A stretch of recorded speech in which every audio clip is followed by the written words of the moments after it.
આજે ward number 11માં તમે સભા સંબોધી શું કહે? એક સામાજિક આગેવાન તરીકે મારી એવી ઈચ્છા છે કે મોરબીના જે 52 કાઉન્સિલરો ચૂંટાવાના છે એ ભ્રષ્ટાચાર ન કરે, મોરબીનો વિકાસ કરે અને ખરેખર મોરબીના હિતમાં કામ કરે. ગઈ વખતે 52 કાઉન્સિલરો આ પ્રજાએ ભાજપને જીતાડીને મોકલ્યા હતા, પરંતુ આ ગામનો બટ્ટાધાર નીકળી ગયો હતો. એટલા માટે હું એવું ઈચ્છું છું કે જે પણ લોકો ચૂંટાઈને જાય એ સક્ષમ, તાકાતવાળા અને લોકપ્રતિનિધિ સાચા બનીને જાય.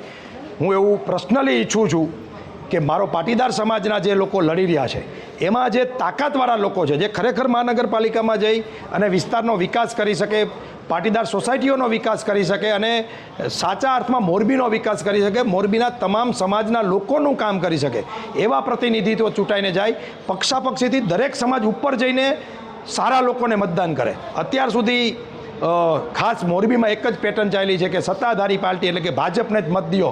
એમાં કોણ લડે છે, કેવો માણસ છે, ગુંડો છે કે ભ્રષ્ટાચારી છે, કાંઈ જોવાનું નહીં, બસ એને મત આપી દો એટલે વાત થઈ જાય પૂરી.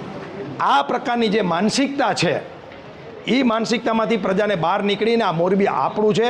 અહીંયા 52 લોકો મોરબીના સારા ચૂંટાઈને જાય અને એકધારી સત્તા ન મળે. અહીંયા મજબૂત વિપક્ષ પણ હોય અને સત્તાધારી પાર્ટીની પણ 27-28 સીટો હોય, જેથી કરીને સત્તાધારી પાર્ટી પણ કંટ્રોલમાં રહીએ અને સાચા અર્થમાં વિકાસના કામ થાય. એટલા માટે હું 11 નંબરના વોર્ડમાં અહીંયા અરુણભાઈ વિડજા, જેબી અઘારા અને નીતિનભાઈ ભટ્ટાસણાના દીકરાના વાઇફ જે લડી રહ્યા છે અને ચોથા એક ઉમેદવાર છે, એના માટે હું સમાજને અપીલ કરવા માટે આવ્યો હતો કે મર્દ માણસો જ્યારે અહીંયા લડે છે તો તમે બીજું કાંઈ વિચાર્યા વગર પક્ષાપક્ષીથી ઉપર થઈ